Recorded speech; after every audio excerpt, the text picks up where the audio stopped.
Good morning, saints of the living God.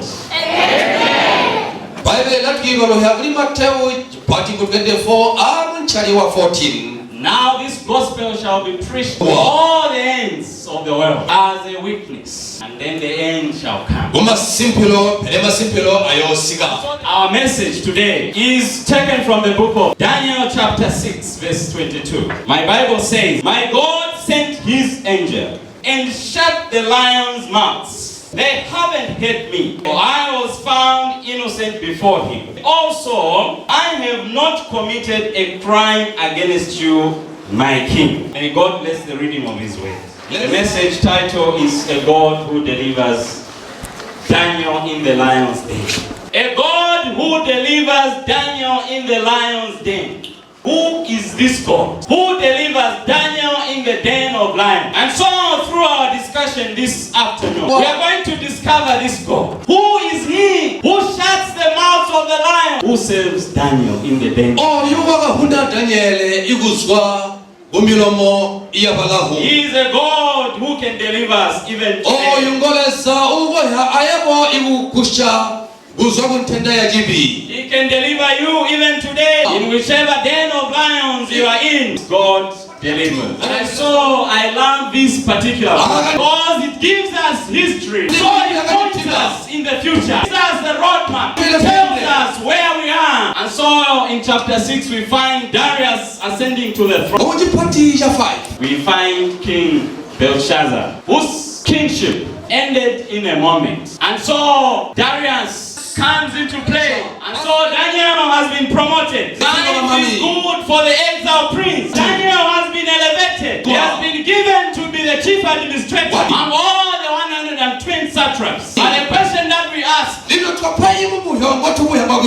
but will this situation continue? Is it going to last for a long time? Actually, let's read from chapter 6 verse 3. The Bible says, "Now Daniel so distinguished himself among the administrators and the satraps by his exceptional qualities that the king planned to set him over the whole city." Daniel distinguishes himself. He says to himself that I'm a different being. I'm not like these satraps that the king has set.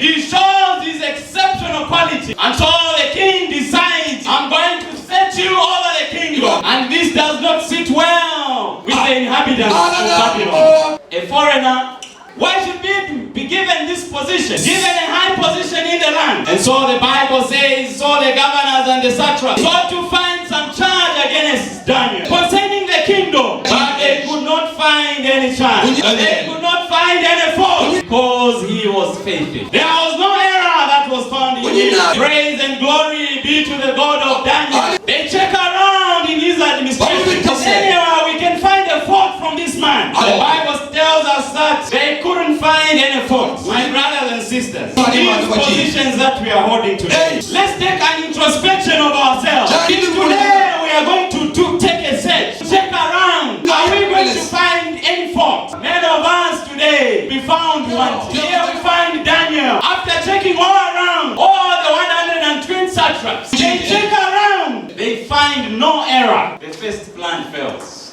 What are we going to do? Yet when we go through the whole chapter, we find that Daniel remains a faithful servant of God. He remains faithful. Even when they look around to find a fault in him, Daniel remains a faithful servant. He remains unswerving. He remains standing because he knows the God that he worships. You know the God that you worship. Even when you are pressed down, when you are tossed up, you are moved right and center, are they still going to find a fault in you? Are you going still to remain a faithful servant? It's a question that we need to answer. This faithfulness impacts the faithfulness in everything that you have. Yes, Daniel's experience with persecution serves as a paradigm for God's people in the time of the end. The story does not imply that God's children will not go through persecution. This does not mean that you and I will not go through trial. This does not mean that you and I are spared from suffering. Many of us have asked questions. Why am I suffering? Why me, Lord? Why am I going through this hardship? So many questions. But Daniel had no time to ask questions. He looked up to him. our faith. We looked unto Jesus. In the conflict that we have with evil, what guarantee do we have, you and I? All we know when we read the book of Daniel, God comes out ultimately as a winner. Even when we look back, chapter 3, after all the 3 Hebrew boys are put in the fire, at the end of the story we find that they become victorious. The heathen king praises the God of Daniel. Ultimately, God is going to vindicate his people. Yes, we may be going through challenges today. Yes, we may be going through persecution. Yes, we may be going through trial. This afternoon we are here to encourage you, to encourage one another. This Christian journey that we are in. God will not leave us alone. He will not leave us comfortless. He will there to comfort us. He will make sure that we go through together. When he shall appear in the clouds, those who are going to remain faithful, we will see him coming in the clouds, and they will shout hallelujah. The God whom we have been waiting for has come to redeem us, so that we go and live together in the land where there is peace forevermore. Yes, my brothers and sisters, we've gone through so much in this world. Yes, the challenges that we've gone through in this world, we cannot even explain. But be silent. God will make a way for you. He will walk through with you in the valley of the shadow of death. All your enemies come. All the enemies plot evil things against you. The God that I save will not leave you alone. He never left Daniel alone. Even in the den of lions, God delivered Daniel. There are times when we go through trial. There are times when we go through persecution. And when we are faithful, even when we are trustworthy, even when we are honest. Yes, it does not mean that there's somewhere where we've missed it. God does not prevent Daniel from being thrown in the den of lions. He does not stand in front of Daniel. And neither does he stand in front of these accusers. Daniel is thrown in the den of lions. And the Bible says that God sent his angels to shut the mouths of the lions so that they do not harm. This is how protective our God is. This is how loving our God is. This is the reason why David in Psalm 23, though I walk through the valley of the shadow of death, yes, you are going to walk with me. Yes, you are my shepherd. I will not walk alone in the valley of the shadow of death. God was with Daniel in the den of lions.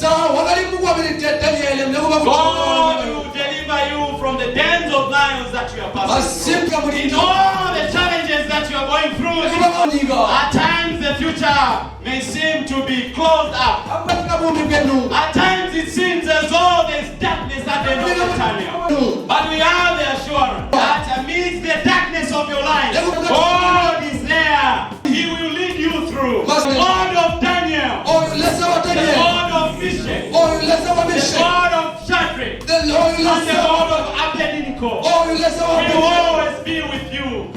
Just as he protected these Hebrew boys, he will not leave you alone. He will not leave me alone. He will make sure that I go through in this journey up until the day when he shall come in the clouds of heaven.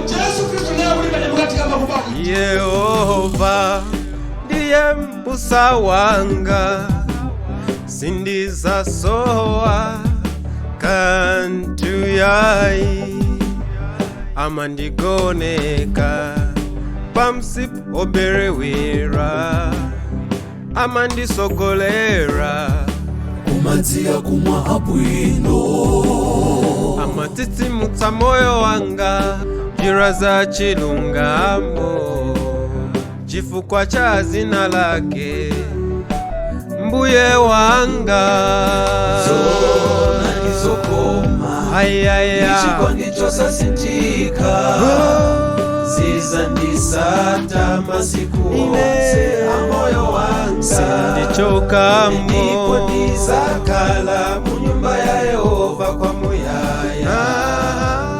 Yehova ndiye mubusa wanga sindizasowa kale.